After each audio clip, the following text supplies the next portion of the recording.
Olá, muito boa noite.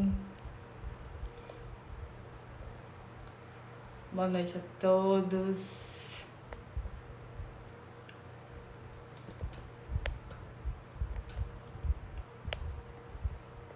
Vamos esperar aqui o nosso convidado.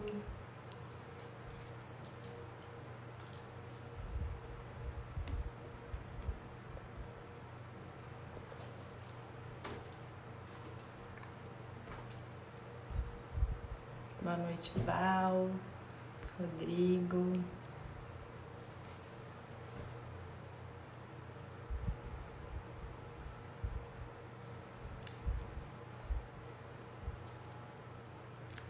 Olá, Ju.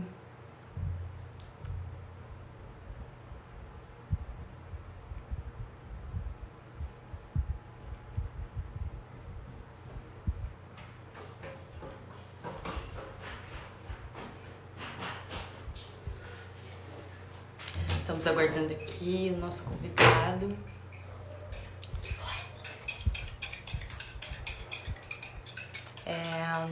O professor Rodrigo.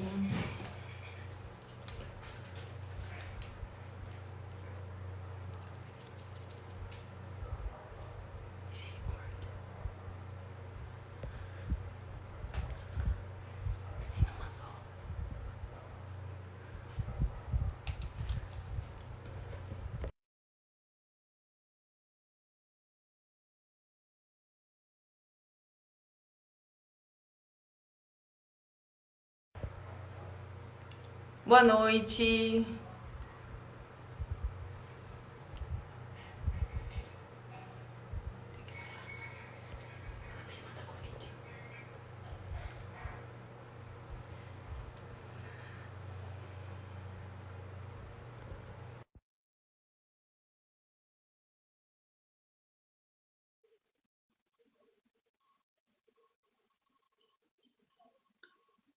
Olá, Rodrigo. Está me ouvindo? Oi, Lu, Olá, muito boa noite. Rodrigo, boa noite, seja querido. muito bem-vindo. É uma honra, é um prazer imenso tê-lo aqui na nossa live, Obrigado, querido. nos presenteando, né, com os seus conhecimentos sobre um tema tão importante, tão recorrente na clínica, né, que traz tanto Verdade? sofrimento, que é essa tal repetição. É verdade. Bom, primeiramente eu quero apresentar para vocês ele que foi o meu mestre, eu tive a honra de ser a sua aluna, né? Obrigado. O doutor e professor Rodrigo Otávio Fonseca, ele que possui graduação pela Universidade do Vale do Sapucaí, a Univas, é mestre em psicologia pela Universidade de São Marcos, a Unimarco, e é doutor em psicologia clínica pela Pontifícia Universidade Católica de São Paulo, a PUC. Isso aí. Muito bem-vindo. Fique à Obrigado, vontade Lu. para falar com a gente Obrigado, obrigado. sobre esse tal dedo podre, né, Rodrigo? Esse termo popular. Por que as pessoas têm tanta dificuldade em escolher padrões mais saudáveis de relacionamento? Porque quando a gente fala de compulsão à repetição, existem vários tipos de compulsão, né? Alimentar, de jogos, de bebida, Sim, enfim, inclusive sobre relacionamentos, né? sim, Essas sim. escolhas amorosas que acabam sendo destrutivas muitas vezes. E além da escolha, eu gostaria também, nós gostaríamos que você falasse da dificuldade que é sair desse lugar, desse sofrimento, porque a simples tomada de consciência não é suficiente para sair desse lugar. Sem Fique à vontade. dúvida, sem dúvida. Na verdade, o conceito de repetição e compulsão, né, foi um conceito assim muito, podemos dizer assim, muito precioso para o Freud, né? Tem um texto dele em 1920, Mais Além do Princípio do Prazer, em que ele vai tratar dessa questão da necessidade quase que inerente do nosso psiquismo de repetir, né? Dessa repetição, dessa compulsão de repetir lembranças, de repetir atos, de repetir discursos, padrões de comportamento. Então, Freud, lá naquela época, em 1920, ele já tratava dessa ideia de que a nossa vida psíquica, ela é movida por repetições, né? Mas nem sempre essas repetições elas são obviamente conscientes, elas não são, digamos assim, tomadas pelo sujeito como uma forma consciente, mas pelo contrário, muitas destas repetições, elas são inconscientes, né? O Freud dizia que essa tendência à repetição, na verdade, é uma tendência do nosso aparelho psíquico, da nossa vida psíquica, aí nos tornando até um estado originário, até retornar a estados anteriores da nossa vida psíquica. E aí uma coisa muito interessante, porque depois ele, em 1914, ele já tem um texto que muitos estudantes de psicanálise estudam, que é repetir, recordar, repetir e elaborar. Então é uma coisa interessante, porque o Freud vai dizer assim, quanto mais a gente fomenta o aparelho psíquico, quanto mais a gente, né, trabalha essa recordação das lembranças, esse acesso à nossa vida, repetindo padrões, né, padrões de comportamento nos relacionamentos, relacionamentos amorosos, relacionamentos de trabalho, enfim, essa repetição ela vai, de alguma forma, levar a gente a alguma elaboração, a alguma condição de que a gente vai elaborar a ideia do que está acontecendo. Em algum momento, afinal de contas, a gente vai dizer, olha, o que está acontecendo comigo? Né? Onde eu estou me metendo? Né? O que está, de fato, gerando tanta atribulação em mim? Então, assim, por isso que recordar, quanto mais a gente recorda, mais a gente tende à repetição. E essa ideia de repetição é interessante, porque muitas pessoas dizem que, de alguma forma, a repetição, ela é uma coisa assim, eu repito o mesmo, né? Eu sempre estou repetindo a mesma coisa. Então, muitas vezes nas queixas de consultório, né, Lu, em relação a, parece que eu estou repetindo algo que meu pai fez, ou que a minha mãe fez, ou que eu aprendi, e essa repetição é a mesma coisa. Para Freud é muito, ele enfatiza muito essa ideia de que a repetição, ela não é a repetição do mesmo, né? Não e ele apoia no conceito até do próprio Nietzsche do eterno retorno, né? Assim, as coisas voltam, mas elas não voltam do mesmo jeito. Há sempre algo por detrás dessas repetições que a gente não percebe, que na maioria das vezes a gente não percebe, que tem, de alguma forma, a ter um sentido, que nós, obviamente, não buscamos esse sentido. Talvez busquemos em análise, né, ou de uma própria autoanálise, de uma tentativa de entender o que está se passando. Então, não só, e aí a gente está falando nos relacionamentos, né, mas no modo de vida, nosso modo de viver. O nosso modo de viver acaba sendo, de alguma forma, impregnado pela repetição. E a linguagem, ela é fundamental nesse processo, não só a linguagem, mas os comportamentos e as decisões que a gente toma, mas a linguagem, ela é fundamental, porque a linguagem, ela é um motor desse processo de repetição.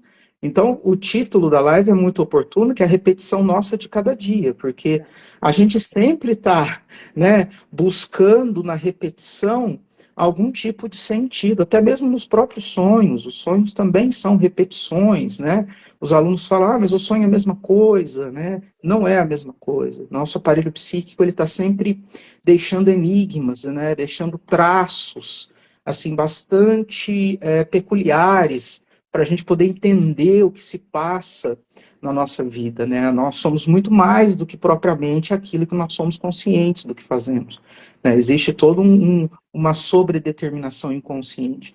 Então, a gente pode falar de repetição e compulsão à repetição, né? Então, sim, nós repetimos, né? Recordamos, repetimos, elaboramos. Estou aumentando o ar-condicionado aqui que está calor. Nós recordamos, repetimos, para que depois a gente elabore. E, por outro lado, o aparelho psíquico funciona nessa compulsão, funciona nessa necessidade. O Freud falava de compulsão, ele está falando de necessidade, de buscar o prazer, de buscar uma satisfação que nunca vai ser alcançada, tentar atingir um ponto em que nunca vamos conseguir ter o prazer absurdo e idealizado. Então, a repetição é muito importante no processo até mesmo de relações, nas relações interpessoais, né? Então, basicamente seria algo assim, se a gente for falar de uma linguagem mais aqui eu estou percebendo que tem psicólogos, tem estudantes de Olha o VH, psicologia, o né? VH. Tem um público de forma geral. Então, assim, muitas vezes acontece de a gente repetir escolhas de padrões para tentarmos elaborar agora no presente o que de repente algumas figuras lá no passado nos trouxeram de sofrimento. É Sem como dúvida. se o nosso inconsciente escolhesse e falasse assim, olha, digamos, uma figura importante na sua infância, uma figura que fez a função paterna, vamos dizer assim. Ela te trouxe maus tratos, deixou de dar os afetos que você precisava, e agora, no presente, com o cérebro mais maduro, né? Porque quem não sabe, o cérebro ele demora aí por volta de 20 anos para completar a sua maturidade. Então, agora, na vida adulta, a gente fala assim, poxa, agora eu vou conseguir resolver aquilo que eu não resolvi quando eu era criança, né? Então aí a gente repete, só que no final das contas, no relacionamento adulto, sem tomar consciência disso, né? Muitas vezes a pessoa não consegue resolver aquilo. Ela Exato, fica naquele embate, seria mais ou menos por aí. E exato. aí acaba que entra que Sim, é interessante porque a gente tem que também falar um pouco do conceito de fantasia em Freud, porque assim, quando a gente se relaciona com alguém, quando a gente se relaciona das mais variadas formas, seja um relacionamento fraterno, um relacionamento amoroso, um relacionamento paterno, paternal, enfim, todo aquele outro que a gente elege das nossas relações, todo aquele outro que a gente dispensa um afeto por ele, de alguma forma a gente está buscando uma fantasia desse outro, né, que não é, na verdade, ele, né, assim, claro, a pessoa real está lá, tudo bem, mas de uma certa forma existe por trás uma intencionalidade inconsciente em que a gente está colocando o objeto real uma fantasia. Então, assim, nas relações, por exemplo, em que a gente encontra padrões repetitivos de relacionamentos amorosos, ou relacionamentos de trabalho, comportamentos no trabalho, a relação com a autoridade, por exemplo, relação com chefes, enfim, tô aqui trazendo vários contextos, né? Porque senão a gente só foca, né, no relacionamento amoroso. Mas todo relacionamento a gente despende algum afeto, a gente despende alguma expectativa. A gente traz um pouco do nosso narcisismo, digamos assim, desejante, para um tipo de relação na qual o objeto que a gente está colocando esse desejo não vai corresponder de alguma forma às nossas expectativas, porque as nossas expectativas estão fantasiadas. Entende? São fantasiadas. Então, de alguma forma, aquela ideia, né, tradicional do Freud de que a garota se encontra com um rapaz e esse rapaz é um protótipo, digamos assim, do pai, né? Mas não é, entende? A gente sempre vai trazer figuras marcantes da nossa vida e a gente vai reeditando sem perceber. Por isso que as relações interpessoais, as relações com o outro, são tão marcadas por turbulências e tensões. Não há relação humana que não seja marcada por turbulências e tensões. Por quê?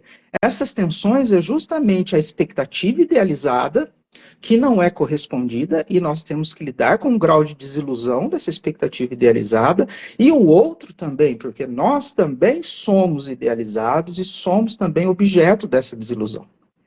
Né? Então, assim, muitos padrões de comportamento do tipo, não vou desagradar a pessoa, né? Aquele no sentido, nossa, eu faço tudo pelos outros, faço tudo para agradar as pessoas, faço tudo para que as pessoas sejam né, de alguma forma, sabe, me admirem, ou sempre quero fazer o bem, sempre quero fazer o bem.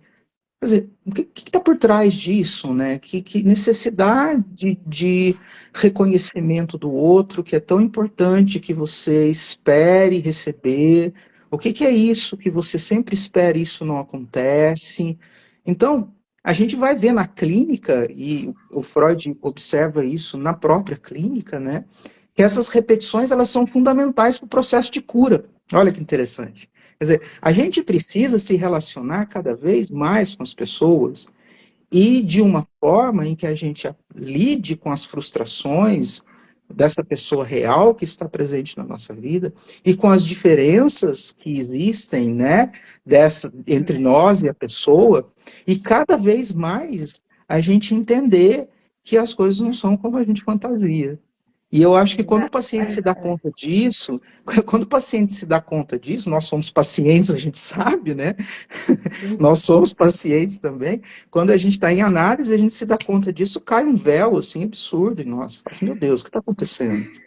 Né? É muito lindo isso. Afinal de contas, o que está acontecendo comigo, né? Assim, pera lá, você está me dizendo que não é bem assim, né? Que lugar é esse que eu estou ocupando na vida do outro?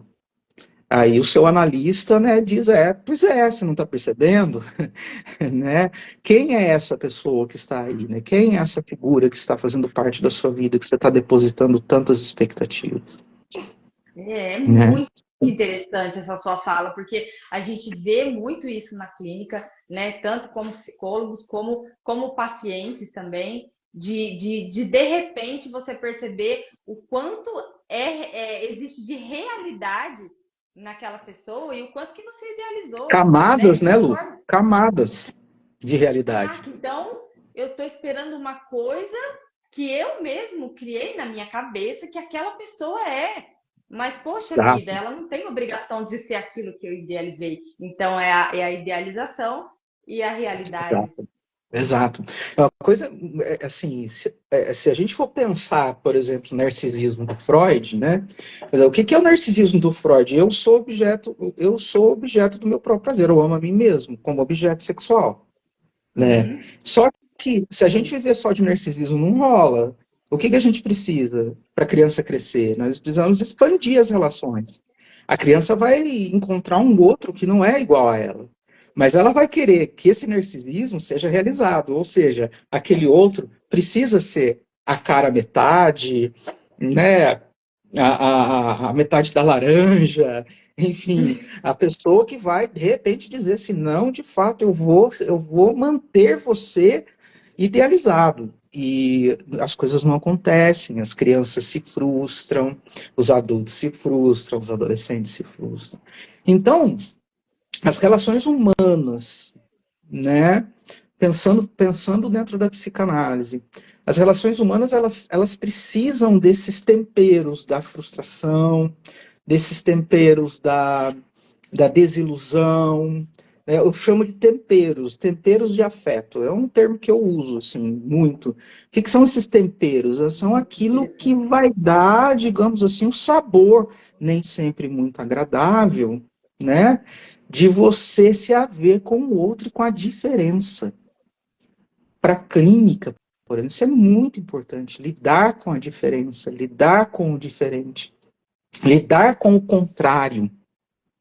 Lidar com aquele que diz não é bem assim, eu não concordo, eu gostaria que fosse diferente, né? Então, os conflitos hoje, né, a gente vendo com uma certa preocupação o crescimento dos conflitos nas relações, né, principalmente relações conjugais, os conflitos nos relacionamentos, enfim, tudo mais, a gente vai começar a perceber uma intolerância muito significativa em relação à própria frustração. Quer dizer, o grau de intolerância ele é maior justamente porque eu não suporto lidar com a dor dessa diferença. Então, aonde entra a repetição aí? Coisas estão acontecendo repetidamente e a gente não está percebendo. Porque a vida psíquica fica fazendo isso. Olha, você vai fazer a mesma coisa? Você vai procurar a mesma relação? Né? Então, assim, qual é o padrão, né? Sim, o que está batendo aí? O que não está batendo que você não está conseguindo entender? Então a gente consegue perceber isso com muita clareza às vezes, né? O paciente talvez não. O paciente talvez vai precisar, como diria o Freud, recordar, repetir, repetir, repetir, para que ele possa elaborar. E olha só Esse como é, Lu. elaborar. Exato. E olha só como é essa questão, né? O João Antônio falando aí do medo de lidar com novas realidades. É verdade, João. Então, o que acontece? Quando você elabora, aí entra o apontamento do João aqui, a elaboração, ou seja, cai o véu, você se dá conta, meu Deus, uma relação abusiva. É isso mesmo? Ou, meu Deus, eu estou sofrendo no trabalho. Ou, meu Deus, mas isso que ele está fazendo comigo não é uma coisa de irmão, sabe? Quando o paciente se dá conta de a elaboração, ela é só uma parte de um processo em que, da elaboração, as pessoas precisam mudar. Então, assim, não adianta eu chegar a conclusões na minha vida se eu não me angustiar novamente tentando resolver e tomar decisões com base nessa atitude, nessa elaboração. Então, assim, Extremamente são, interessante. são fases de um processo terapêutico em que a elaboração não é suficiente. O paciente precisa ter essa condição de dizer, nossa, e agora? O que eu faço? Né? Então, assim, eu sempre digo para os pacientes assim, a questão não são as respostas que você chega, é o que você faz com elas. De tantas perguntas que você faz, um dia você pode chegar a uma resposta, mas você jamais ficará satisfeito com as respostas que você chegar. Isso é muito interessante, né? Isso faz Muito parte da interessante. repetição também, porque quanto mais o paciente repete, aí quando o paciente levanta perguntas, perguntas, perguntas, ele não vai, as respostas não serão satisfatórias, porque Por isso que a nós tomada de não consciência somos não é o suficiente. satisfeitos. Exato. Nós não somos satisfeitos. Nós E jamais aí seremos entra satisfeitos.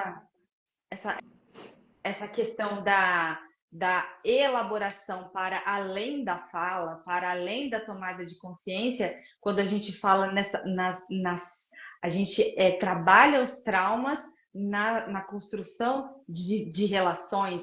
Então você vai tomando consciência, aquele véu vai se abrindo e aí você vai construindo novas relações e vai criando, como diz a neurociência, né, novos caminhos de neurônio. Fala, poxa vida, eu acho que eu não estou aceitando tantas migalhas assim quanto eu estava antigamente nessa nova relação, seja de amizade, seja, né, no próprio trabalho. E isso que é legal, né? E lidando Exato. com a frustração e trabalhando isso nas relações, no encontro com o outro, vai vindo esse amadurecimento e o processo vai tomando um rumo mais saudável, digamos assim. E aí, quando a gente fala de traumas, né, a gente está falando assim, né, de como o paciente nessas repetições, né, tem aí uma fala do João também, eu vou comentar, viu, João? Essa fala sua sobre, né, as sequências aí dos questionamentos pós-elaboração. Mas quando a gente fala de um trauma, a gente também tem que ter cuidado de como o paciente, ao repetir, ou como nas repetições, a gente está se havendo com traumas, a gente está sendo tocados por traumas que não precisam necessariamente ser reais. Freud já disse isso, né? Assim, olha, existem fantasias, criações, experiências que nós vivemos, bastante arcaicas, que podem ser tão traumáticas, né? Sabe, aquele não que a mãe fala, né? Aquela palavra de uma mãe dizendo assim, larga a mão disso, esquece isso, engole o choro, sabe? Aquela cena, né? Que não necessariamente é uma cena abusiva, né? Em outros sentidos, mas ela é assim, ela causa uma invasão na vida do sujeito, né, nessa fala, que isso gera um trauma. Então, esse trauma, ele tende a repetir, a repetir, a repetir. E como é que ele repete, por exemplo? Né? Da pessoa, de repente, aceitando o que as outras pessoas dizem. Estou dando um exemplo aqui. De repente, falar, é bobeira que eu estou falando aqui, né? Não deve dar em nada, não. O que eu estou falando não tem a menor importância. As pessoas não vão se interessar pelo que eu falo. Sabe? As pessoas não vão se interessar pelo que você fala, né? Quem um dia não se interessou pelo que você falou? Estou só citando, fazendo montando um cenário aqui, basicamente assim. Aí você encontra um paciente assim que não valoriza a sua própria palavra, que tudo que os outros falam, os outros têm mais razão do que ele. Quando ele resolve tomar uma decisão, ele diz: mas ninguém vai gostar, mas não vai dar certo. Esse pessimismo, quando você e essa repetição, ela pode estar vindo de uma experiência traumática, a título de exemplo aqui, no sentido assim, olha, um dia que eu mais precisei, a minha mãe ou meu pai disse: larga a mão, engole esse choro aí e toca a sua vida. Um garoto de 5, 6 anos. Então, o Freud, ele é muito perspicaz quando ele percebe que a nossa vida psíquica ela é um contínuo.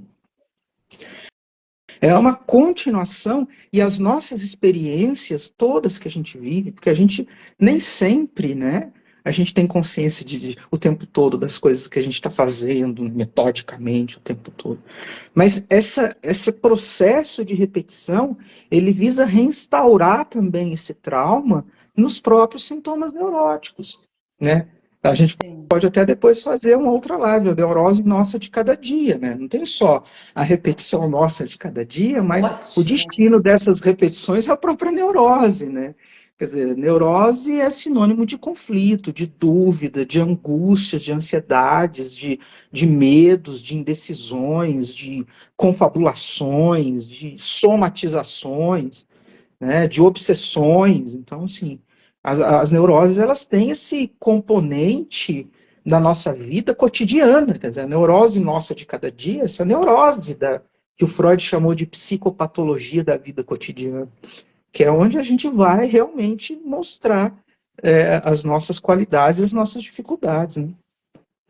E quanto disso, né, a gente fala principalmente na psicanálise, apesar de que eu acho que de forma geral as outras abordagens também respeitam muito as raízes da infância, mas esses rótulos que a criança recebe na infância, de tipo, como você exemplificou, né, engole o choro, ou então a mãe tá fazendo um bolo ali, a criança chega e fala: mamãe, posso te ajudar? Não, sai daqui, você não sabe nada, quem sabe aqui sou eu. Então você não sabe Exato. nada. E aí Freud falava aquilo, né?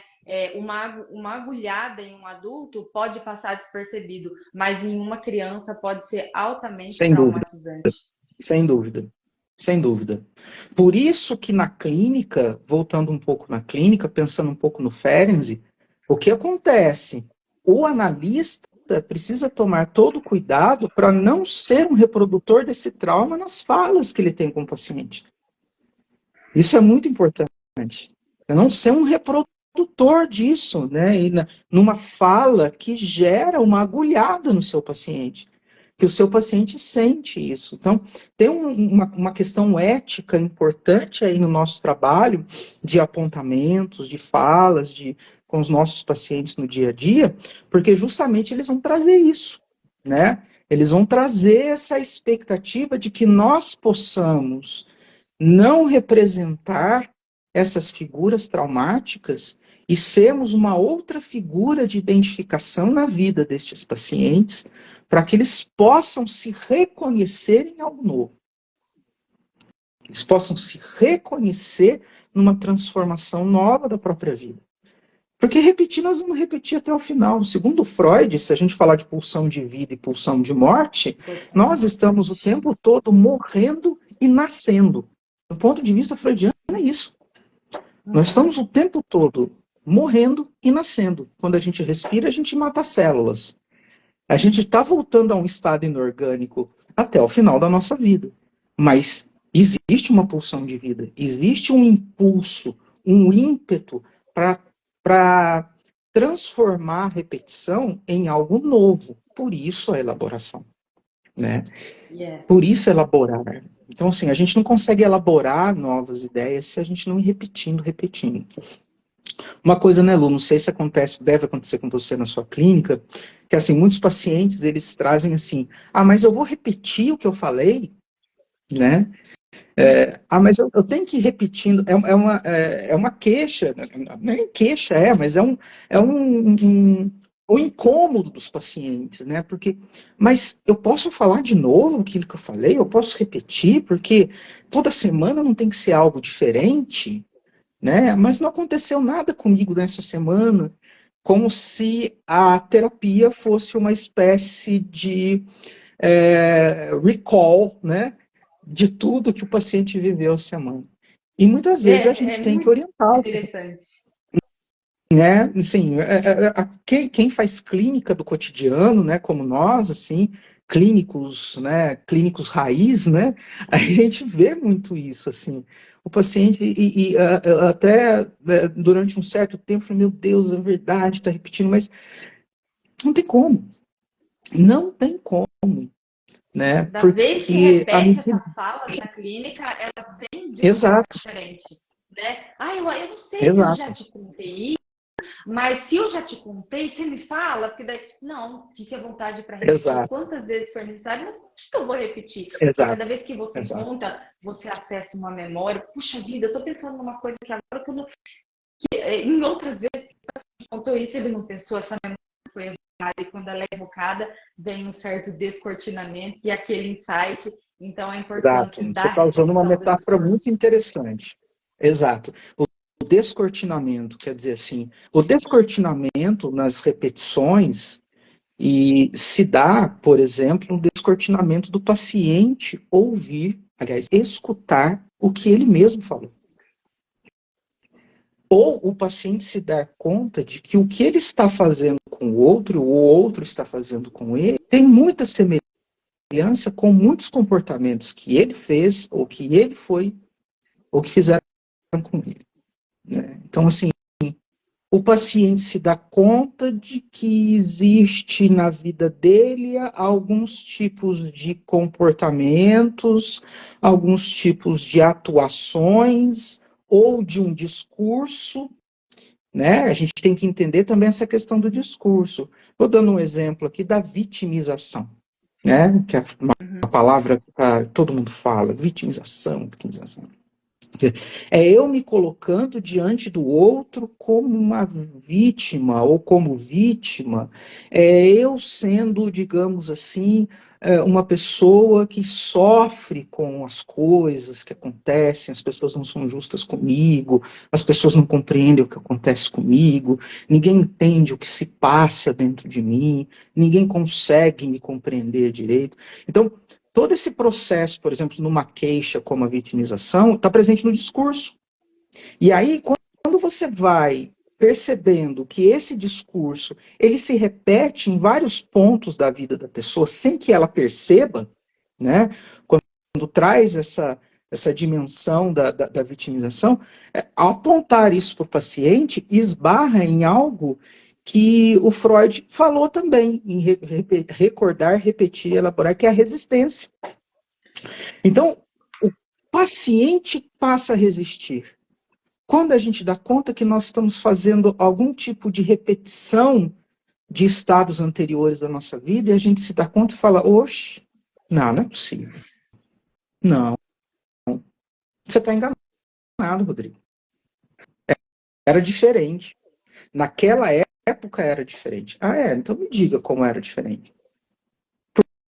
Porque o Freud vai dizer isso, assim, olha, quanto mais a gente repete, ou a vida psíquica vai repetindo, mais resistências a gente vai criando, porque falar dói, pensar dói, mudar dói, né? Repetir também dói, principalmente quando a gente se dá conta, né? Isso é uma coisa muito interessante, porque as primeiras reações que a gente percebe no consultório, quando um paciente é pego assim de surpresa nesse processo, é a resistência. É a É resistência. resistência. É resistência, né? E às vezes a resistência vem muito com essa negativa, né? Dizer, não é bem assim, não. eu não concordo com você, né? Não acho que é por aí, não acho que seja desse jeito. Então a gente começa a perceber também o paciente enfrentando as dificuldades, porque não é fácil a gente perceber, né? Que essas repetições É, elas fazem parte da nossa vida, né? é um lugar doloroso muitas vezes. A gente fala que o lugar eu vou fazer terapia. Nossa, deve ser muito gostoso. É gostoso às vezes, mas é muito doloroso também, né? Não, como você falou, não pelo fato do que o terapeuta, do que o psicólogo vai falar, mas do que eu falo. Porque de repente eu falo assim, o terapeuta pergunta, né? Como que foi essa presença do seu pai na sua vida, né? Ah, sempre foi muito presente, sempre foi muito presente. Ah, e como que era isso? Ah, me pegava uma vez por semana, né, para passear. E aí, tinha diálogos? Ah, tinha. Aí a pessoa, quando você usa aquela ferramenta do silêncio, a pessoa fica ali. Na verdade, acho que a gente fala muito. E aí Uhum. vem o baque, né? Meu pai faltou na minha vida. Cadê o afeto? Exato, Cadê o exato. comer um lanche, um lazer? Que isso construiu para mim? E aí, quando tem aquela queda, enfim. Esse exemplo que você está dando clínico é muito, muito pertinente, bastante pertinente, né? Porque é, eu entendo que a terapia, vou pegar um gancho seu aí do comecinho da sua fala, eu entendo que a terapia, seja psicanalítica, seja comportamental, seja de qualquer outra linha, é um grande encontro entre duas pessoas, né? Assim, da mesma forma que na vida nós encontramos pessoas e nós nos habituamos a lidar com as pessoas, a gente cria dificuldades em lidar com as pessoas, a gente briga com as pessoas, a gente ama aquela pessoa que a gente brigou. A terapia, ela é um grande encontro entre duas pessoas que precisam estar profundamente curiosas em se conhecer. Não só conhecer a si próprio, mas a construir uma relação. Muitas vezes, a partir do próprio desconhecimento de quem é a pessoa. A pessoa não sabe quem é o Rodrigo. E a pessoa projeta uma expectativa no Rodrigo, da mesma forma que o Rodrigo também não conhece a pessoa e tem uma curiosidade em saber quem é essa pessoa. Quem é essa pessoa e que importância essa pessoa terá na minha vida. Então, como eu sou muito partidário dessa ideia de que a psicanálise ela é relacional, ela é uma psicanálise de vínculo, essa tomada de consciência, né, que você falou aí, meu pai não foi tão presente então, né? O terapeuta, ele precisa ser aquele cara que está lá naquele momento com o paciente, fala, tudo bem, cara, tá tudo bem, não tem problema. A gente se frustra mesmo, mas eu tô aqui. É muito significativo isso, né? Quantas vezes na minha análise eu me dou conta de uma tremenda frustração e o meu analista está lá olhando para mim. E ele disse, tá tudo bem, não tem problema, tá? Pode ficar tranquilo que eu estou aqui.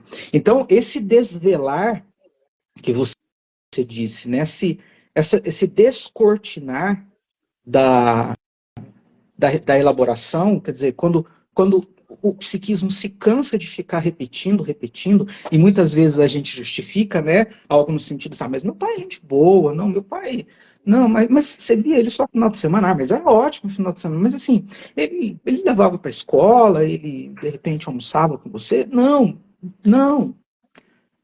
então, seu pai realmente, aí vem aquela pergunta, realmente, seu pai foi muito presente na sua vida mesmo?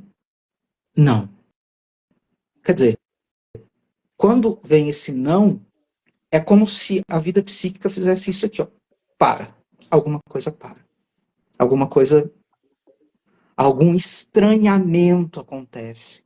Então, grande parte dessa da repetição, quando o paciente desvela, se dá conta de que a coisa não era bem assim como ele imaginava, vem com um certo silêncio, uma certa angústia, né? E aí Exato, vai um processo de luto, né? Começa ali. Exatamente. É como se houvesse assim, um luto daquela repetição. De alguma forma. E aí me veio aqui, muitas vezes a gente percebe no discurso, né, da clínica o paciente se justificando, o paciente, né, trazendo enormes racionalizações, racionaliza bastante. Nessa racionalização ele está sempre justificando, justificando, quando na verdade parece que o paciente está tentando manter algo que talvez não faça sentido, mas eu preciso me justificar, o que é uma forma de resistência, muitas vezes, para o tratamento. Né? É um mecanismo Muitas vezes, de essa forma de defesa, resistência. uma forma E um de mecanismo de defesa, resistência, né? E porque o discursivo, nosso né? é discursivo, Que racional, está no e assim, na discurso. verdade, a nossa psique, ela não quer o que é bom pra gente, ela quer o que já é conhecido. Então, eu vou justificar porque eu sinto uma culpa aqui, né? Não posso falar mal dessa figura aqui, cultura, né? A mãe, o pai, é uma coisa tão sagrada que eu não posso perceber nenhum defeito dele que eu já tenho que lidar com essa culpa. Então já vem aquele mecanismo de defesa e fala, opa, não, mas era uma pessoa boa, era uma pessoa maravilhosa, mas aí ali alguma coisa já pegou. E aí começa esse processo de Exatamente, luto, né? Que a gente exatamente. percebe. E isso que você está falando é muito interessante, porque tem vários outros psicanalistas depois, ao longo das décadas, que falaram bastante a respeito disso, assim, que nós temos muito temor ao desconhecido, né? Assim, aquilo que a gente não conhece, que é como se houvesse um padrão dentro de nós daquilo que a gente já reconheceu como prazeroso e a gente não pode se haver com esse algo novo, né? Até porque de alguma forma o desconhecido traz temores infantis, né? Remonta a temores arcaicos na nossa vida. Então a repetição, talvez ela esteja muito nesse processo de manter reconhecido aquilo que eu quero conhecer, manter reconhecido aquilo que só eu quero conhecer. Eu não posso desconhecer. Eu não posso descobrir algo completamente diferente daquilo que eu estou repetindo. É. E E o aí que medo, né? está O o que grande é, barato. que lugar é esse, né? Que lugar é esse? Que lugar é esse que eu estou pisando? Né? A gente chamaria isso de mal-estar. Né? Então, assim, na clínica, o mal-estar, diferente de um sintoma, o mal-estar ele é muito bem-vindo nesse processo, porque o paciente vai sentir um mal-estar, um não lugar, uma sensação de que ele não sabe se ele está pisando realmente com o próprio corpo naquele lugar, né? Quando ele se dá conta. Isso também é muito comum nos sonhos, né? Porque o sonho é uma repetição. Se a gente for pensar, o sonho é um sintoma, como qualquer sintoma que a gente tem. Sonhar é um sintoma. Então, quando você, como paciente, você trabalha um sonho, né? Eu gosto muito de trabalhar sonhos, você trabalha as redes simbólicas, né? O sonho é uma charada, né? O sonho é um truque, estava falando para os alunos hoje do segundo período. O sonho é um truque, né? O sonho é uma grande charada a ser desvendada. Quando o paciente se dá conta, por exemplo, de que é isso? Então, né, não está te parecendo que tem alguma coisa aí repetindo aí no seu sonho também, né, que em estado de vigília você também faz, né? Será que o seu sonho está dizendo que você está repetindo coisas que talvez você não precise repetir mais? E é interessantíssimo isso. Eu até dou um exemplo meu. Essa questão do sonho na clínica são informações riquíssimas, né? São informações que vêm direto do inconsciente ali, como você falou, uma charada a ser desvendada. Né? Então, teve uma época que eu sonhava muito com um fantasma me asfixiando. E eu queria gritar, eu queria pedir socorro e eu não conseguia. Até que em terapia eu fui entender que eu estava necessitando, eu tinha necessidade de falar sobre algo, comunicar sobre algo que me incomodava Exato, e não conseguia. E a partir do exato, momento que eu entendi isso e que eu passei a comunicar aquilo que me incomodava, esses sonhos simplesmente desapareceram, porque eu exato, falei. Então, esse exato. sufocar, esse fantasma que me sufocava, era esse incômodo gigante porque assim, expectativas nos relacionamentos de forma geral, né? A expectativa deve ser diminuída e as necessidades devem ser comunicadas. Quando a gente não consegue comunicar a nossa necessidade dentro daquele limite que para mim é Exato, inegociável, né? A gente tem os limites exato, negociáveis, os limites inegociáveis, e tem um limite meu que está sendo ultrapassado, que é inegociável para mim, e eu não consigo comunicar. Aí vem o sonho, o exato. fantasma sufocando. Exato. E você está falando uma coisa muito interessante, porque assim, quando você fala de abaixar as expectativas, é uma tremenda experiência de desilusão, né? Porque assim, porque nós preferimos ficar nas expectativas, né? E as expectativas elevadas nos elevam a níveis ideais que de alguma forma, se a gente tenta comunicar ao outro, ou comunicar ao analista, ou comunicar a uma outra pessoa, a gente vai comunicar com base nessa idealização, a gente vai comunicar com base na nossa grande expectativa, na nossa grande necessidade, né? E abaixar as expectativas requer um exercício de lidar com a realidade, que é um exercício egóico, né? Se for pensar no ego, do que Freud fala em o ego, e o id é isso. O que é o ego? O ego é aquele grande mediador que mostra para a nossa realidade assim: olha, inconsciente, eu não posso satisfazer você, meu querido. Essa realização fabulosa que você quer, esse nirvana que você deseja tanto, na vida não tem. Mas eu posso te oferecer aqui, ó, um emprego, posso te oferecer aqui uma amiga, eu posso te oferecer um analista, né? Eu posso te, assim, o ego vai mostrando que nós precisamos diminuir os ideais, porque essa satisfação é sempre parcial. Sempre haverá uma grande dose, muitas vezes, de incompletude, de impotência, né, nas relações. Então, isso se dá no sonho. Quando você tem um sonho repetitivo, essa repetição do sufocamento, do gesto de fazer isso, né? Eu estava contando para os meus alunos, eu estava. Até já falei e falo sem nenhum pudor, né? Estava na minha análise, meu processo de análise, falando sobre questões de dormir, de que eu estava numa pegada trazendo um pouco essa questão do dormir, né? Que quando eu estudei psicologia eu sempre ficava de madrugada estudando, tinha uma pegada muito intensa, tal. E aí, enquanto eu estava falando para o meu analista, veio uma lembrança encobridora muito poderosa, né? Veio uma imagem de uma de uma colher, uma imagem de uma colher e um líquido verde descendo assim, sabe? E aí eu trouxe para o meu analista assim, gente, tá vindo uma imagem aqui, tá aparecendo uma imagem aqui para mim. Eu não consigo identificá-la. E aí, né, ele foi falando, a gente foi conversando, e era a imagem que minha mãe dava remédios. Assim, quando eu tinha dificuldade para dormir, ela dava um antistamínico para dormir, e me veio a imagem de uma maneira muito clara. Isso não foi num sonho, a colher. Então, isso não foi no sonho. Então, olha quantos elementos da experiência humana são tão inconscientes e eles são tão repetitivos que eles vão alinhavando a nossa vida de uma forma que a gente cresce, a gente estabelece relações mais complexas. Quer dizer, as relações são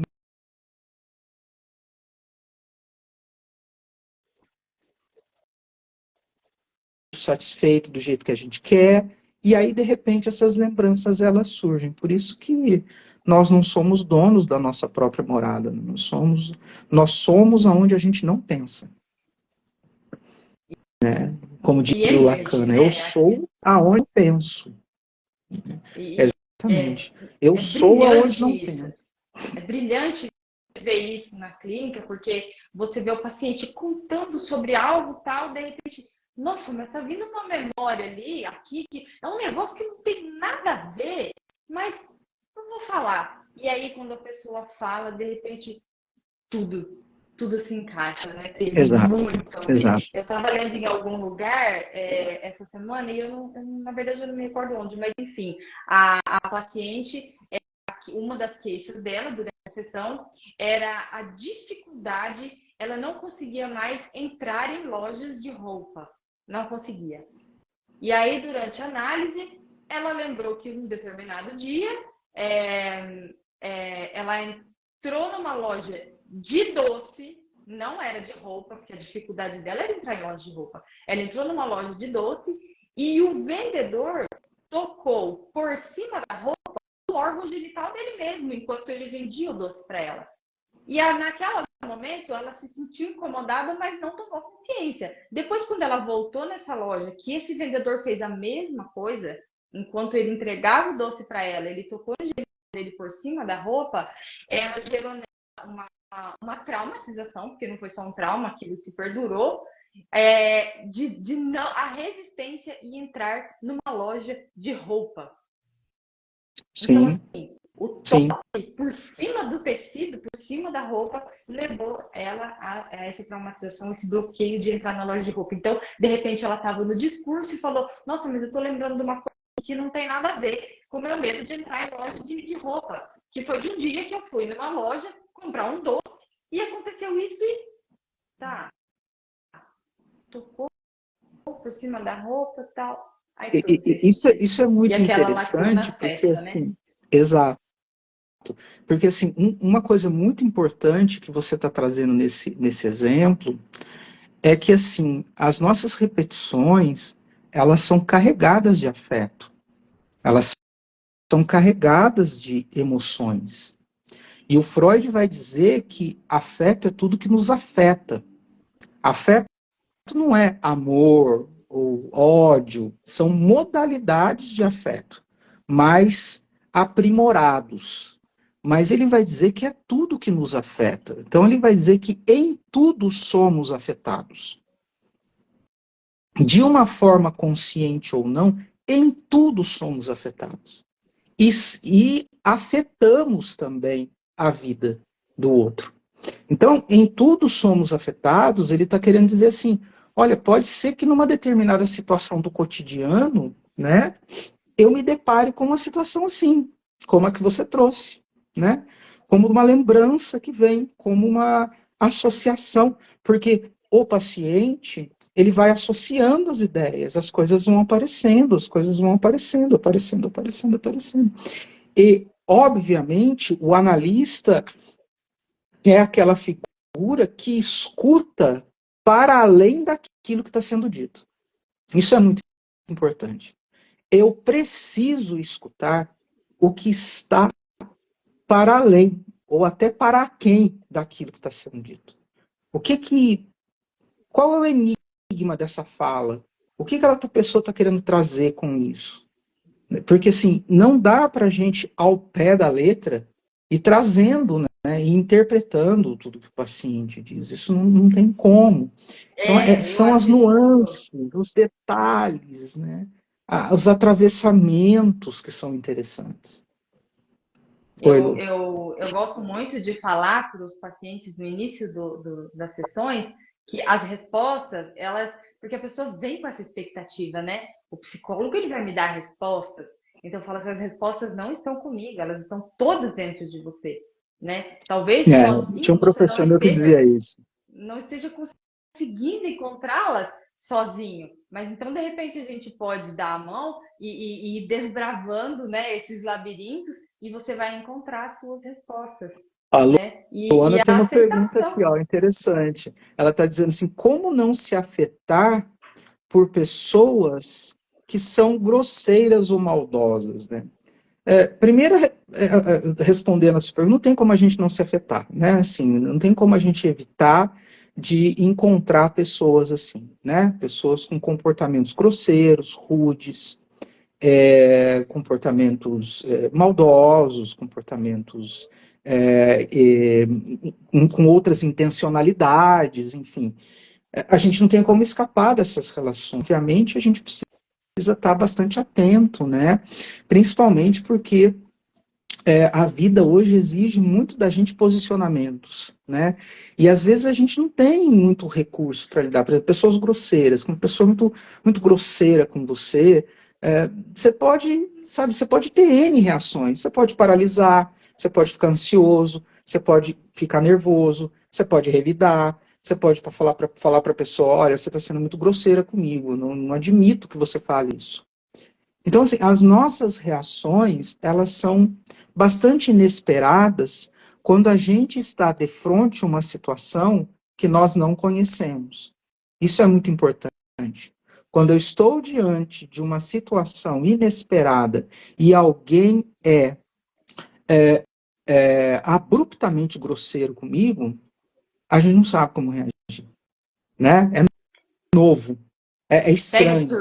Não que a surpresa, gente né? não que em algum momento na nossa história infantil nós não fomos vítimas de um pai grosseiro, de uma mãe grosseira, porque pais são seres humanos, né? O Winnicott falava muito bem isso. Né? Os pais são reais. Né? Pai também se estressa. Pai também dá uma despeitada, né? Mãe também dá uma despeitada, né? Várias mães, né? Dentro da minha clínica, né? Falam assim, nossa, mas eu fiquei muito irritado, não tem problema. O filho está dando trabalho, né? Então, assim, não que a gente não tenha essas experiências demarcadas em nossa vida, mas as reações variam demais, viu, Luana? Variam demais.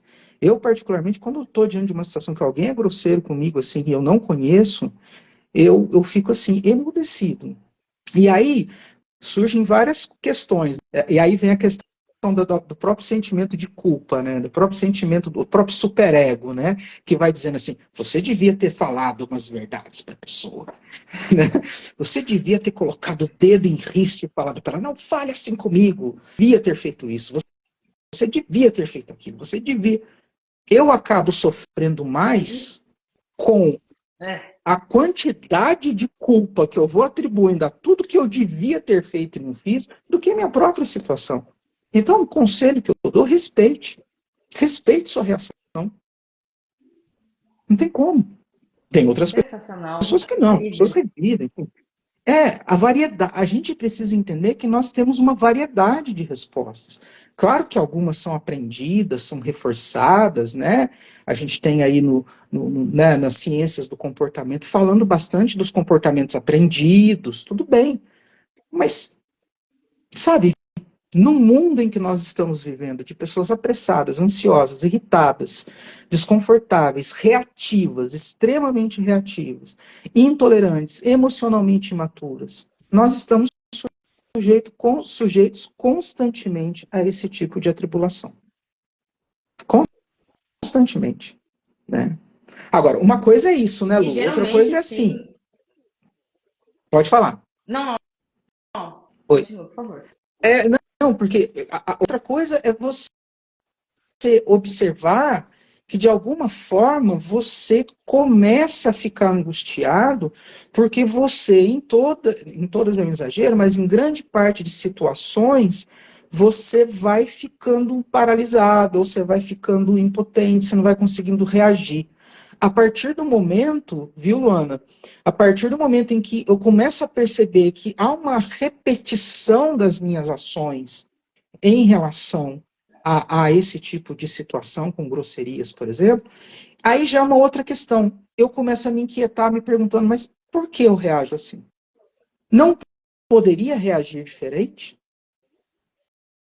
Se isto está me incomodando, porque em todas as situações, ou em grande parte das situações em que alguém fala mais alto, em que alguém é mais autoritário, ou que alguém é sem educação mesmo, vamos falar a verdade, né? O cara é mal educado. Mais perverso, mal Vamos educado. falar português, claro, como diz minha mãe. Né? E eu fico assim, espantado, que essa é a reação, é espanto. Aí eu acho que é uma pergunta bastante interessante, porque pode movimentar uma série de outras questões relacionadas. As relações humanas são muito complexas. Né? Hoje a gente está enfrentando. Oi? E quando eu penso que quando se trata dessas repetições, inclusive como essa que a Luana contou e que você bem frisou, a gente prestar atenção se e por que que sempre o meu comportamento é de paralisar, né? Por que que eu aceito uma coisa acontecer esporadicamente, mas se eu paraliso sempre, então a gente está falando de um padrão que está ali A gente está falando de que uma está trazendo repetição. sofrimento de uma repetição. Então, assim, eu imagino que dentro dos pilares da autoestima, que a gente vai trabalhando na análise, a gente vai se fortalecendo para não aceitar tão fácil assim o que o outro fala da gente, né? Então, Exato. bem como os limites que a gente vai aprendendo a colocar, de acordo que a gente vai trabalhando os nossos pilares de autoestima, que eu acho interessantíssimo. Acho que é uma fala do Daniel Brandon, que é sobre autoestima, que um dos pilares é não abrir mão do direito de existir. O que é abrir mão do direito de existir? É você falar sim quando você quer falar não, ou então você falar não quando você quer falar sim, e aí o outro vem e me fala um desaforo e eu Interessante. paraliso. Exato. Então, como que está a nossa forma de colocar limite nas relações, né? Sentir raiva a gente sente, somos animais racionais, porém animais. Então, a Exato. raiva não é a violência, né? Então, o que eu faço com essa raiva? Quando a gente descobre que a nossa autoestima não está tão saudável e por isso talvez a gente não consiga colocar limite nas relações, eu acredito muito fácil no que o outro fala de mim, né? Então, eu acho muito interessante porque o exemplo que ele dá do limite é como a membrana da célula, Exato. né? Que ela tá ali, protege, deixa entrar os nutrientes e sair o que é tóxico, né? Mas mesmo se fortalecendo, mesmo aprendendo tudo isso, volta e meia é muito natural, né? Como você mesmo falou, a gente paralisar e tudo bem, né? Desde que isso não seja aquele padrão de que se repete, que se repete, E que se uma coisa repete. interessante é assim, quando fala de autoestima, o Winnicott sempre fala assim, né, que a autoestima nada mais é a forma como eu me estimo. Quer dizer, se eu sou um adulto, eu, eu me estimo desde quando?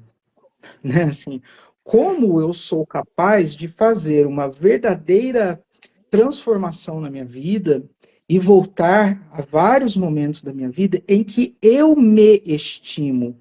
Mas ele vai dizer uma coisa interessante. Eu só consigo reconhecer a minha estima se eu um dia fui estimado. Se alguém em algum momento estimou o que eu disse, quer dizer, muito bem. Não, não deu certo, agora você consegue depois, né? Você tem potencial, meu filho. Não, fica tranquila, vai dar certo. Então, assim, o que que é isso? A gente precisa de um outro que estime a nós para que a gente possa se estimar. Então, essa relação um pouco estranha de baixa autoestima ou alta autoestima, né? Não tem nem baixo nem alto. Tem assim, como eu sou capaz de me identificar como um ser existente, e aí eu estou bem único, assim, um ser aí no mundo, existente, e que sou capaz de transformações na minha vida de uma forma em que seja colocando limite nas relações, seja não colocando limite, seja da forma como eu encontrar. Então, a autoestima, ela tem uma relação com a autenticidade, com a espontaneidade, com a criatividade. E o Winnicott vai dizer assim, consequentemente, tem relação com brincar. Então, assim, se a gente não brinca de viver, eu estou parafraseando aí uma música do Guilherme Arantes, se a gente não brincar de viver, quer dizer, se a gente na vida adulta, né, que já é uma vida complexa, se a gente não brincar de viver, né, no sentido de sermos mais espontâneos, sermos menos inibidos, sermos mais genuínos, sermos mais alegres dentro da necessidade, dentro da necessidade de cada um, respeitando os limites do outro, né, dessa relação. Obviamente que não estamos vivendo num paraíso, mas eu acho que é um caminho bastante interessante para um processo de maturidade. Então, Interessantíssimo. quando a gente fala de autoestima, assim, quando um paciente meu, por exemplo, fala que tem uma baixa autoestima, vamos tentar entender o que é isso, né? Vamos tentar entender como é que você se percebe, vamos tentar entender qual foi a primeira vez que você se percebeu como uma pessoa no mundo, entendeu? Qual foi o primeiro momento da sua vida que você olhou e falou assim, nossa, eu existo? E aí, quando Olha, você se viu, nossa, eu existo, sei lá, 14, 13, 12, 10 anos, em que momento você, de repente, falou assim, nossa, eu tô aqui. E a partir desse momento, o que você foi capaz de encontrar em você de valores e de desafios para que você pudesse se estimar? Não é fácil, porque é muito buraco que a gente pisa. Viu? É uma A gente experiência, né? pisa A muito autoestima, buraco. ela não é estática, ela é uma Exato. experiência, é A isso aí. gente pisa em muito buraco. De repente ela tá saudável aqui, de repente você pisa no buraco e ela não é É, estática, né? E esse é. brincar de viver, que a Luana falou ali, que como que é isso é interessante, quando a gente fala de autenticidade, que tem um exemplo que eu vi e que eu gosto de usar ele na clínica, que é mais ou menos assim, algumas pessoas se lembram, mas aí eu pergunto assim, você se lembra, né? Até para quem está ouvindo assim, você se lembra do nome do tio do seu bisavô? Aí aquela pessoa que é aquele superego rígido, né? De repente fala, assim, nem ideia. Fala, nossa, a nossa vida é tão curta para você não brincar de viver, né? Como você falou. Exato, Daqui a exato, pouco ninguém vai nem lembrando do seu nome mais. E exato. você tá aqui tão rígido, com aquele superego chicoteando. E se eu falar isso, mas você fala, o que as pessoas vão pensar? Né? Tem aquela pesquisa que falou assim, o que as pessoas vão pensar? Então bota um chinelinho de cada cor no seu pé e sai à rua. Sai na rua, você vai ver quantas pessoas vão prestar atenção. A pessoa fala, cara, mas ninguém prestou atenção que eu tava Isso, com o chinelo trocado. e esse brincar de viver, que eu estou parafraseando aqui, na verdade é isso mesmo, assim, o que você é capaz de fazer de tão diferente daquilo que você repete o tempo todo, que pode causar um impacto significativo na sua vida e na vida do outro. Exato. Entende? Então, assim, aí vem uma questão muito interessante que eu estou pensando agora, que é assim, o grande problema da repetição nossa de cada dia é que a gente se apega demais a isso. A gente é muito apegado às repetições. Naturalmente somos apegados. Existe um apego afetivo, existe um apego de afeto, de lembrança, de recordação da nossa própria história. Então, esse apego às repetições, ele pode ser muito problemático. Porque, assim, quando eu começo a elaborar, quando eu começo a me desprender, quando eu coloco dois chinelos nos pés e ando, sabe? Tem coisa que a gente não esquece, né? Tem coisa que a gente não esquece. Tem um dia que eu fui num E traz. casamento, tem um dia que eu fui num casamento, a minha esposa, não sei se a minha esposa tá aí, um dia que eu fui num casamento e eu fui com um sapato de um jeito, de cadarço, e o outro sem cadarço. E um dos sapatos estava esfarelando. E aí eu estava lá no casamento, lá, tal. Aí eu olho e falo assim, nossa, mas que monte de mancha, né? Todos os negócios, uns poeira na igreja, tal. Aí eu fui ver assim, olhando, olhou assim, olha o seu sapato, viu? E aí? Obviamente que eu fui para casa, troquei, mas eu devia ter ficado. Hoje talvez até eu fique. Falei assim, quer saber? Eu vou ficar assim, com os dois aqui. Ninguém vai mexer. Então, assim, É esse mesmo. é que isso foi muitas décadas atrás, e o resultado disso é que, obviamente, o recalque foi lá, o super-ego, não faz isso não, volta para casa, né, arruma e tal. Mas que talvez hoje, com quase 50 anos, eu não sei se eu farei isso não, talvez eu ficasse com o sapato diferente. Mas você tem razão, eu acho que assim, essa coisa de fazer diferente, né, fazer algo que surpreenda. Você precisa se surpreender. Eu acho que isso é uma coisa muito interessante, que se a gente não tiver se a gente não tiver esse ímpeto de nos surpreender, a gente vai continuar repetindo, né? Aí nós somos os mesmos e vivemos como os nossos pais, sabe aquela música, né, que nem da Elis do Belchior, se eu não me engano, ainda somos os mesmos e vivemos como os nossos pais, ainda somos os mesmos e vivemos como nossos pais. Não, existem pegadas da nossa história, rastros da nossa infância que o mar leva. Não fica pisado na areia. Enquanto estamos caminhando, o mar leva essas pegadas. E quando você for olhar para trás, elas não estão mais lá. E aí você vai para onde? Para onde você vai? Quando você olhar e o mar levou todas as pegadas, você ainda é o mesmo e vive como seus pais? Complicado. É muito Complicado. profundo. Porque esse apego às repetições, e como você falou, né? Tô igual aos meus pais, eu tô igual. A imagem que vem na minha cabeça é de um monte de caixinha de leite, né? Eu tô numa universidade, por exemplo, eu olho para as figuras que estão ali, eu idealizo tanto elas, a perfeição, que eu tenho até medo de falar, né? Mas quanto conteúdo interessante existe dentro da autenticidade de cada um, que se Exato. colocado ao mundo, faz brilhar os olhos de quem está ali em volta. Caraca, que lindo isso! E a pessoa ali, com aquele super-ego, né, açoitando ela ali a todo tempo. Ó, quem é você para falar? É, Porque talvez lá na infância, né? Ó, é, não olha o choro, fica quieto. E aí eu trago aquilo para a vida toda. E uma coisa muito interessante que a gente está falando, aproveitando essa pegada toda, na psicanálise a gente está estudando muito hoje em dia a vergonha. A vergonha como uma espécie de sentimento que trava as pessoas. Eu estou vendo aqui uma fala de uma pessoa, da Cleusa, que aconteceu na igreja com ela, que ela passou uma vergonha. E aí é interessante porque, assim, a vergonha ela é inibitória, né? A vergonha é aquela coisa como se você tivesse feito algo que constrangeu o outro, constrangeu as pessoas.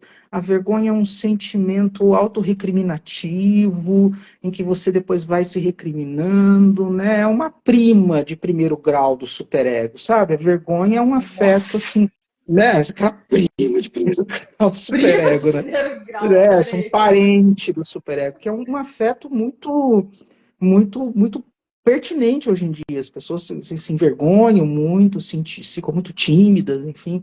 E aí eu pensando nesse comentário, eu falei assim, eu acho que a gente precisa desfazer um pouco das nossas vergonhas, sabe? Como diria minha irmã, a gente ficar um pouco sem vergonha, no sentido de, sabe, de desfazer a vergonha, de estarmos, de estarmos próximos de situações, assim, que mesmo que sejam tão constrangedoras, a gente possa rir das coisas que acontecem na nossa vida. Exato. A gente rir, Isso é da gente interessantíssimo, olhar e falar porque assim, olha só que coisa que aconteceu assim. É e daqui verdade, a né? pouco eu vou ser a tia da bisavó.